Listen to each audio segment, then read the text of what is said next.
So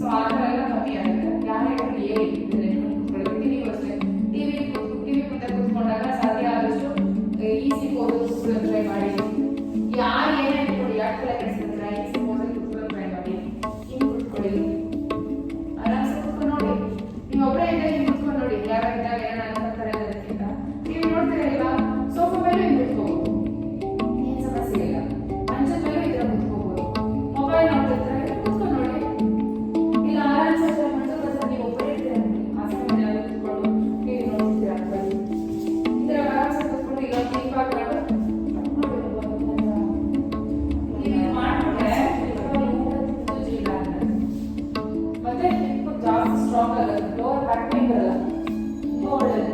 ಅದರಲ್ಲಿ periods ಆದಾಗಂತೂ cramp ಇರುತ್ತೆ, ಹೊಟ್ಟೆ ಹೋಗಿರುತ್ತಲ್ಲ, ಅವಾಗ ತುಂಬಾ ಒಳ್ಳೇದು ಮಾಡೋದು. ಮಂಡು ಕ್ಲಾಸ್ ಕಪ್ಪೆ ಫ್ರಾಕ್ ಕ್ಲಾಸ್ ಅಂತ ಇರುತ್ತೆ, ಕಪ್ಪೆನೇ ಅಲ್ವಾ ಅದು, ಸೊ ತುಂಬಾ ಒಳ್ಳೇದು. ಓಕೆ, ಇವಾಗ ಭಸ್ತ್ರಿಕಾ ಮಾಡೋಣ. ಇವತ್ತು ಸೂರ್ಯ ನಮಸ್ಕಾರ ಕ್ಲಾಸ್, ಸೂರ್ಯ ನಮಸ್ಕಾರ ಮಾಡಿ ಆಮೇಲೆ ಸ್ವಲ್ಪ ಸ್ಟ್ರೆಚಸ್. ಯಾಕಂದ್ರೆ ಇದರಿಂದ ಭಾಗದಲ್ಲಿ ಬಂದಿಲ್ಲ 3 ದಿನ ಕ್ಲಾಸಲ್ಲಿ, ಮೊದಲನೇದು 2ನೇದು ಮೊನ್ನೆ ಮಾಡಿಸಿದ್ರಲ್ಲ, ಮೊದಲನೇದು 3ನೇ ಕ್ಲಾಸಲ್ಲಿ ಮೊನ್ನೆ ಮಾಡಿಸಿದ ಆದ ವೇರಿಯೇಷನ್ಸ್ ಮಾಡಿಸ್ತೀನಿ. 2ನೇ ಕ್ಲಾಸಲ್ಲಿ ಸೂರ್ಯ ನಮಸ್ಕಾರ ಮಾಡೋಣ. ಯಾಕಂದ್ರೆ ಸೂರ್ಯ ನಮಸ್ಕಾರದಲ್ಲಿ ಎಲ್ಲ ಬೆನಿಫಿಟ್ ಸಿಗುತ್ತೆ, ಎಲ್ಲ ಕಾರ್ಯಗಳಿಗೂ ಬಂದಿದೆ. ಅದನ್ನೇ ಜಾಸ್ತಿ ರೆಪಿಟೇಷನ್ಸ್ ಮಾಡೋಣ ಆಯ್ತಾ. ಇವಾಗ ಭಸ್ತ್ರಿಕಾ ಪ್ರಾಣಾಯಾಮ, ವಜ್ರಾಸನ ಕೂತ್ಕೊಳ್ಳಿ, ಇಲ್ಲ ಈಸಿ ಕೂತ್ಕೊಳ್ಳಿ, ಹೇಗಾಗುತ್ತೋ ಆಗ. ಜಾಸ್ತಿ ಹೊತ್ತು ಯಾವ ರೀತಿ ಕೂತ್ಕೊಳ್ಳೋಕ್ಕಾಗುತ್ತೋ ಹಂಗೆ. Okay, start. ಏನ್ ಗೊತ್ತಾ, ಭಸ್ತ್ರಿಕಾ ಪ್ರಾಣಾಯಾಮ ಜಾಸ್ತಿ ಒಂದು ಸೆಟ್ಟಲ್ಲಿ ಜಾಸ್ತಿ ಕೌಂಟ್ ಮಾಡಬೇಕು. ಇಲ್ಲಿವರೆಗೂ 15-20 ಮಾತ್ರ ಮಾಡ್ತಾ ಇದ್ದೀವಿ, ಇಲ್ಲಿಂದ ಒಂದೊಂದು ಎಕ್ಸ್ಟ್ರಾ ಮಾಡಕ್ಕೆ ಟ್ರೈ ಮಾಡಬೇಕು. ಇವಾಗ 3 ರೌಂಡ್ಸ್ ಮಾಡಬೇಕು.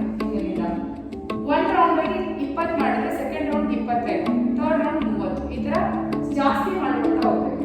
Okay, start. ಸ್ಟಾರ್ಟಿಂಗ್ ಇವಾಗ 20 ಮಾಡೋಣ, ಎಲ್ಲರೂ ಮಾಡಬೇಕು.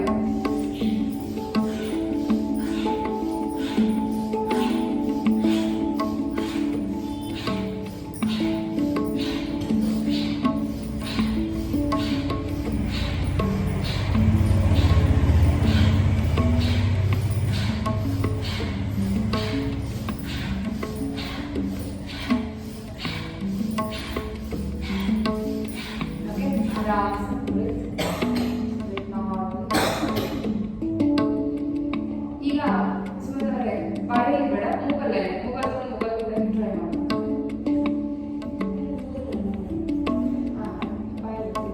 ನಾವು ಸ್ಟಾರ್ಟಿಂಗ್ ಬಿಗಿನರ್ಸ್ ಎಲ್ಲ ಬಾಯಲ್ಲಿ ಬಿಡ ಹೇಳಲ್ಲ, ಭಸ್ತ್ರಿಕಾ ಜಾಸ್ತಿ ಇದಾಗುತ್ತೆ ಅನ್ನೋದು. ಆಮೇಲೆ ಆಮೇಲೆ ಪ್ರಾಕ್ಟೀಸ್ ಆಗ್ತಾ ಮೂಗಲ್ಲಿ ಫಸ್ಟ್ ಸ್ಟಾರ್ಟಿಂಗು ಅಂತಾನೆ ಹೇಳ್ಕೊಡೋದು. ಓಕೆ, ಹಿಂಗೆ ಮಾಡಿಸ್ತೀನಿ, ಮಾಡಿಸೋದಲ್ಲ, ಇದೇ ಫಸ್ಟ್ ಟೈಮ್ ಮಾಡ್ತಾ ಇದ್ದೀನಲ್ಲ, ಅದಕ್ಕೆ ನಿಮ್ಗೆ ಗೊತ್ತಿಲ್ಲ ಅನ್ಸುತ್ತೆ. ಓಕೆ, ಬಾಯಲ್ಲಿ ಬಿಡಿ, ಒಂದು ಸ್ವಲ್ಪ 2-3 ಕ್ಲಾಸ್ ಭಸ್ತ್ರಿಕಾ ಬಾಯಲ್ಲಿ ಬಿಡಿ ಅಂತ. ಆಮೇಲೆ ನಿಮ್ಗೆ ಇವಾಗ ಮಾಡೋದಲ್ಲ ಸಮಸ್ಯೆ ಇಲ್ಲ ಅಂತ ಮೊಬೈಲ್ ಕಂಟಿನ್ಯೂ ಮಾಡಿ. Okay, start. Second round.